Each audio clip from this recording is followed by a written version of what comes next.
कल्पना कीजिए एक ऐसी मशीन की जो जो बिना किसी बिजली के 2400 घंटे काम कर रही है। मतलब हवा से सबसे जहरीली गैसों को खींचती है, आसपास के उबलते हुए तापमान को कई डिग्री तक कम कर देती है और हर साल लाखों रुपए की शुद्ध ऑक्सीजन एकदम मुफ्त में पैदा करती है। और मजे की बात यह है कि अगर सिलिकॉन वैली की कोई बड़ी टेक कंपनी ऐसी मशीन बनाती ना तो उसकी कीमत आज अरबों डॉलर में होती। बिल्कुल, मतलब उसे क्लाइमेट चेंज का सबसे बड़ा चमत्कार माना जाता। लेकिन हैरानी की बात यह है कि ये मशीन कोई नया आविष्कार नहीं है। ये पहले से ही हमारे गली नुक्कड़ पर या किसी पुराने मंदिर के पास चुपचाप खड़ी है। हाँ, आपका इशारा स्पष्ट रूप से फाइकस रिलीजियोसा की तरफ है, जिसे हम आम भाषा में पीपल का पेड़ कहते हैं। एग्जैक्टली, पीपल का पेड़। तो आज के इस गहराई से किए गए विश्लेषण में या कह लें हमारी इस डीप डाइव में हमारा विषय यही प्राचीन पीपल का पेड़ है। और इसके लिए हमारे पास स्रोतों का एक बहुत ही दिलचस्प बहुत ही विस्तृत भंडार है। हाँ, मैंने भी देखे वो सोर्स। राइट, मतलब पर्यावरण विज्ञान को समझने के लिए हमारे पास वी नेचुरलिस्ट्स की शानदार रिपोर्ट्स हैं और सांस्कृतिक इतिहास से जुड़े लेख भी हैं। इसके अलावा अपोलो 247, 1MG और नेटमेड्स जैसे मंचों से लिए गए आयुर्वेद के बहुत ही डिटेल दस्तावेज भी शामिल हैं। बिल्कुल। और देखिए, हम सभी ने इस पेड़ को बचपन से देखा है, एक धार्मिक प्रतीक के रूप में इसकी पूजा की है, या इसके इर्द गिर्द लाल धागे बंधे देखे हैं। हाँ, वो तो बहुत कॉमन है। लेकिन आज का हमारा जो मिशन है ना, वो इसे सिर्फ एक धार्मिक पेड़ के चश्मे से देखना नहीं है। आज हम इसे एक क्लाइमेट वॉरियर के रूप में डिकोड करेंगे। Climate warrior? जी, मतलब जलवायु परिवर्तन और ग्लोबल वार्मिंग से लड़ने वाला एक बेहद उन्नत, एक बहुत ही एडवांस्ड बायोलॉजिकल योद्धा। सही बात है। और इस क्लाइमेट वॉरियर की कहानी शुरू करने से पहले ना, मैं आयुर्वेद से जुड़े उन दस्तावेजों पर थोड़ी बात करना चाह रही थी जो इसके औषधीय गुणों की बात करते हैं। हाँ, वो भी बहुत जरूरी पहलू है। क्योंकि 1MG और अपोलो की रिपोर्ट्स पढ़ते हुए मुझे एक बात बहुत स्पष्ट हो गई कि ये पेड़ इंसानी शरीर के लिए किसी चलती फिरती फार्मेसी से कम नहीं है।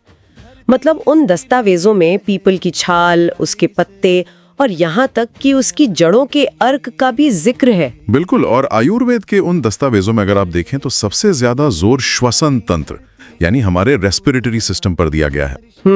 सांस लेने की बीमारियों पर। एग्जैक्टली।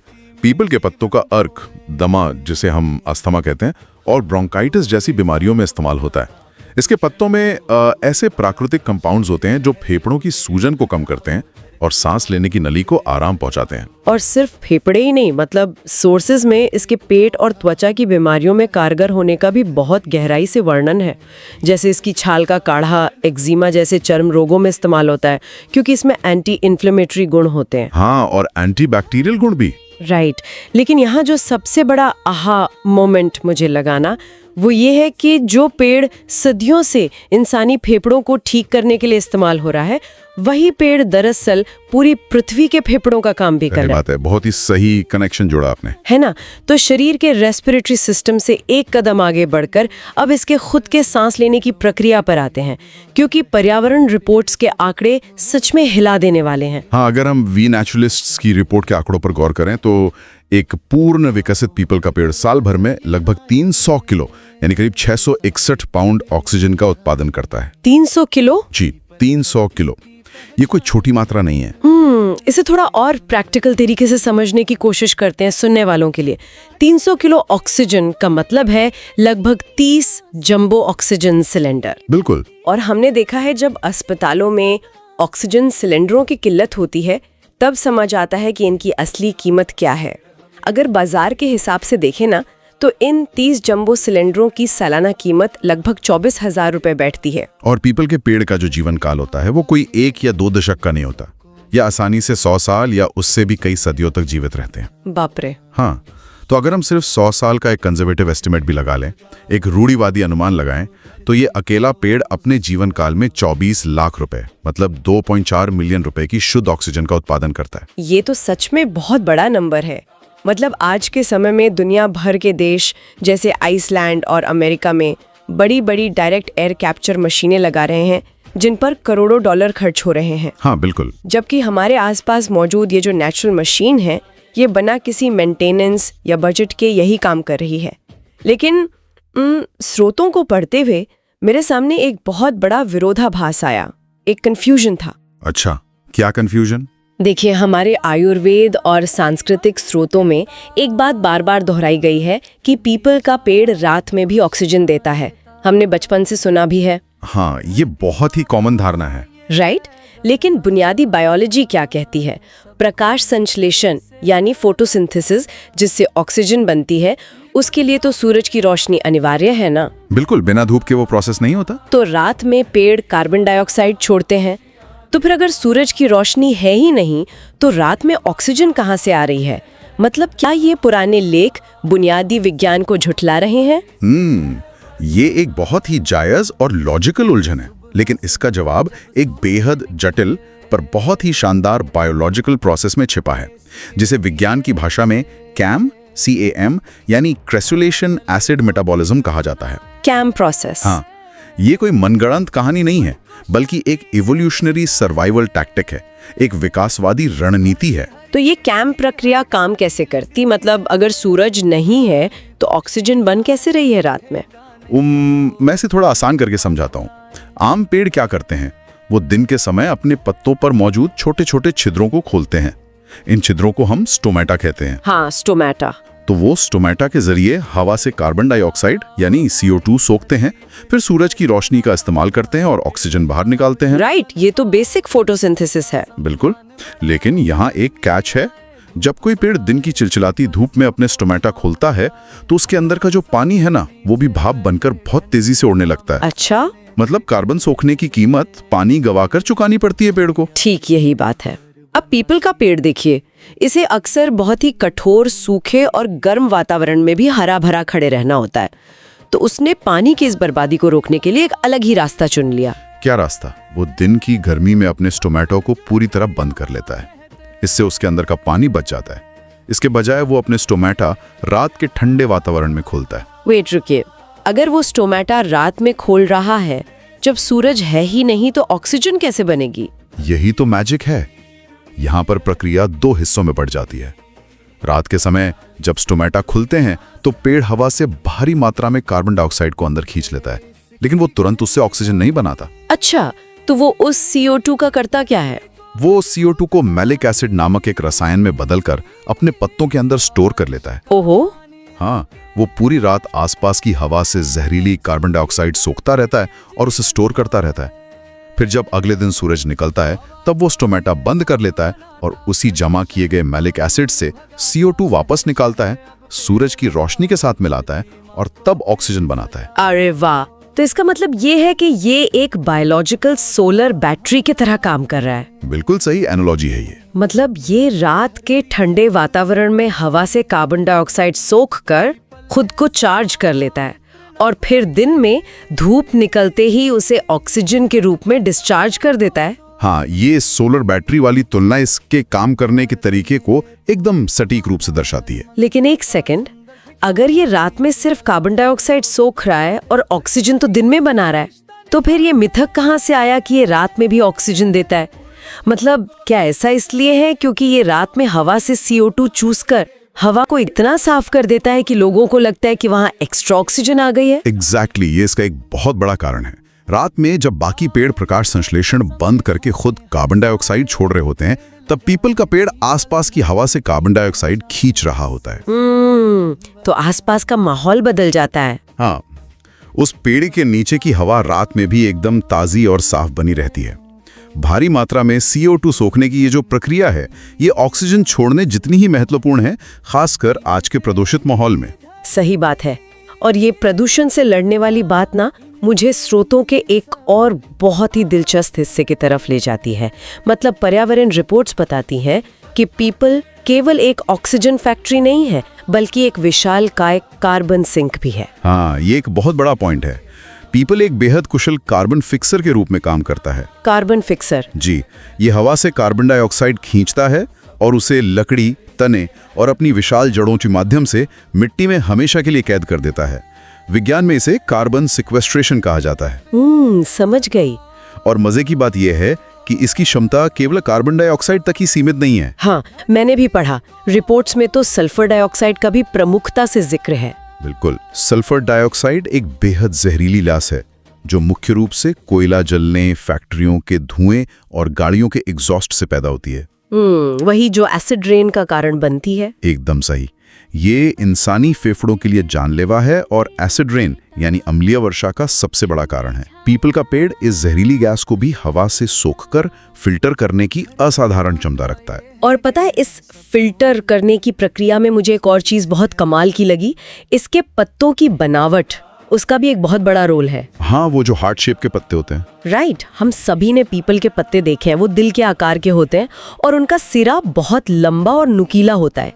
और एक चीज जो अक्सर हमारा ध्यान खींचती है वो ये है कि हवा बिल्कुल शांत होना, तभी पीपल के पत्ते हमेशा फड़फड़ाते या हिलते रहते हैं। बिल्कुल, वो एक बहुत ही आइकॉनिक आवाज भी होती है उनकी। हाँ, तो आम धारणा ये है कि ये हिलते हुए पत्ते किसी पंखे की तरह हवा की धूल को खुद पर चिपका लेते हैं। ये धूल के कारण पत्तों पर चिपकते जरूर हैं, लेकिन पत्तों के लगातार हिलने के पीछे का जो विज्ञान है वो इससे कहीं ज्यादा गहरा और हैरान करने वाला है। अच्छा, वो कैसे? किसी भी पत्ते के आसपास हवा की एक बहुत पतली रुकी हुई परत बन जाती है। इसे बाउंड्री लेयर कहते हैं। Boundary layer, okay. हाँ, ये रुकी हुई हवा पत्ते को बाहर की ताजी हवा से गैसों का आदान प्रदान करने से रोकती है। मतलब वो एक रुकावट बन जाती है। तो मतलब पत्ते के लगातार हिलने से वो रुकी हुई हवा की परत टूट जाती है? एकदम सही पकड़ा आपने। पीपल के पत्तों की जो डंठल होती है, जिसे पेटियोल कहते हैं, वो सामान्य से ज्यादा लंबी और चपटी होती है। इसके कारण अत्यंत सूक्ष्म हवा के प्रवाह में भी, मतलब अगर जरा सी भी हवा चले तो पत्ता तेजी से कांपने लगता है। इस लगातार कंपन से वो बाउंड्री लेयर टूटती रहती है। अरे वाह। इसका नतीजा ये होता है कि शांत हवा वाले दिनों में भी पीपल का पेड़ हवा से लगातार कार्बन डाइऑक्साइड सोख पाता है और नमी बाहर छोड़ पाता है। उसकी गैसों को सोखने की एफिशिएंसी बाकी पेड़ों की तुलना में कई गुना बढ़ जाती है। ये तो सच में एक इंजीनियरिंग का मास्टरपीस है। मतलब लंबी डंठल का सिर्फ एक डिजाइन बदलाव और पेड़ का पूरा श्वसन तंत्र सुपरचार्ज हो गया। बिल्कुल, नेचर की इंजीनियरिंग। और अभी जो आपने नमी बाहर छोड़ने की बात की ना, ये हमें क्लाइमेट चेंज के एक बहुत ही व्यावहारिक और कह सकते हैं कि लोकल पहलू की तरफ ले जाती है। हाँ, अर्बन क्लाइमेट। राइट, क्योंकि ग्लोबल वार्मिंग और कार्बन सिंक तो पूरी दुनिया के लिए फायदेमंद है। लेकिन अगर कोई जून की तपती दोपहरी में दिल्ली या मुंबई जैसे किसी कंक्रीट के शहर के बीच खड़ा है, तो उसे ग्लोबल कार्बन फुटप्रिंट से ज्यादा इस बात की परवाह होती है कि भाई आसपास की गर्मी से कैसे बचा जाए। सही बात है। और इसी को अर्बन हीट आइलैंड प्रभाव कहते हैं। हमारे शहरों की सड़कें, इमारतें और फुटपाथ दिन भर सूरज की गर्मी सोखते हैं और फिर उसे भट्टी की तरह बाहर फेंकते हैं। और पीपल यहाँ एक प्राकृतिक एयर कंडीशनर का काम करता है। लेकिन यहाँ एक सोचने वाली बात है मेरे दिमाग में। क्या बात है? जब हम अपने कमरों को ठंडा करने के लिए एयर कंडीशनर यानी एसी चलाते हैं, तो वो मशीन अंदर तो ठंडी हवा देती है, लेकिन बाहर एक एग्जॉस्ट के जरिए भयंकर गर्म हवा फेंकती है। हाँ, ये तो होता है। क्योंकि थर्मोडायनामिक्स का नियम कहता है कि गर्मी कहीं ना कहीं तो जाएगी ना। तो फिर पीपल का ये जो विशाल कूलिंग सिस्टम है, ये बिना किसी बाहरी वातावरण को गर्म किए इतनी भारी मात्रा में ठंडक कैसे पैदा करता है? ये बहुत ही शानदार सवाल है और इस प्रक्रिया को हम इवेपोट्रांसपिरेशन कहते हैं। एवापोट्रांसपिरेशन। जी, पीपल की जड़ें मिट्टी में बहुत गहराई तक जाती हैं। वो जड़ें जमीन के बहुत नीचे से नमी और पानी खींचती हैं और उसे तने के रास्ते पत्तियों तक पहुंचाती हैं। फिर जब सूरज की तेज गर्मी पत्तों पर पड़ती है, तो पत्ते इस पानी को भाप बनाकर हवा में छोड़ देते हैं। अच्छा, और पानी को भाप में बदलने के लिए गर्मी की जरूरत होती है? यही इसका मुख्य मैकेनिज्म है। पानी तरल अवस्था से वाष्प यानी भाप में बदलने के लिए आसपास की हवा से गर्मी खींच लेता है। ओहो, मतलब वो हवा की गर्मी का ही इस्तेमाल कर रहा है। एग्जैक्टली। इसे साइंस में वाष्पीकरण की गुप्त ऊष्मा या लेटेंट हीट ऑफ वेपोराइजेशन कहते हैं।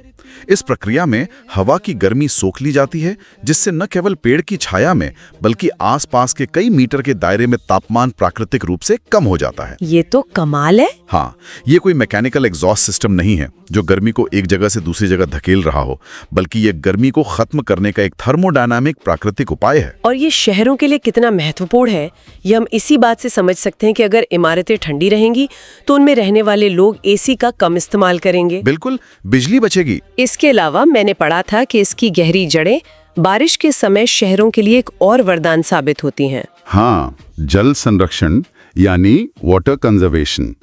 कंक्रीट के शहरों में आजकल बारिश का पानी जमीन में नहीं जा पाता, वो नालियों में बहकर बर्बाद हो जाता है या बाढ़ का कारण बनता है। हाँ, अर्बन फ्लडिंग बहुत बड़ी प्रॉब्लम है। राइट, लेकिन पीपल के विशाल पत्ते और इसका घना फैलाव तेज बारिश की बूंदों की गति को धीमा कर देते हैं।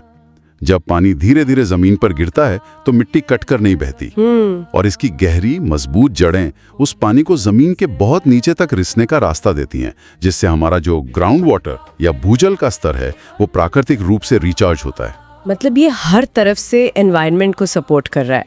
तो अगर आज की इस पूरी चर्चा को एक सूत्र में पिरोया जाए ना, तो ये स्पष्ट हो जाता है कि पीपल का पेड़ केवल एक पूजनीय प्रतीक या कुछ आयुर्वेदिक दवाओं का स्रोत भर नहीं है।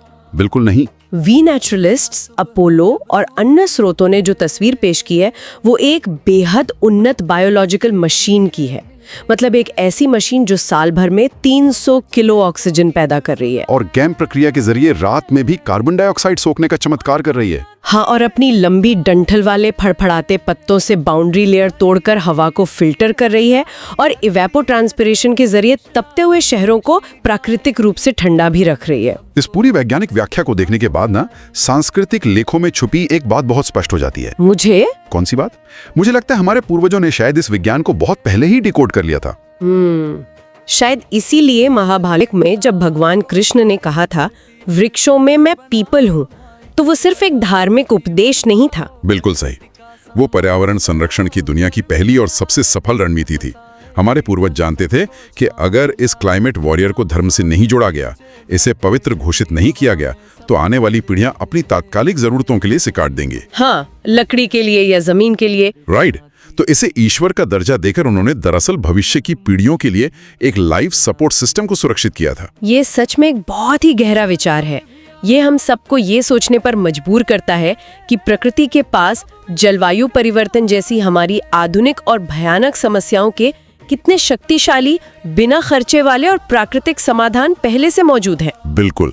हमें अब प्रयोगशालाओं से बाहर निकलकर इन प्राकृतिक समाधानों के संरक्षण पर ध्यान देने की बहुत सख्त जरूरत है। एकदम सही कहा आपने।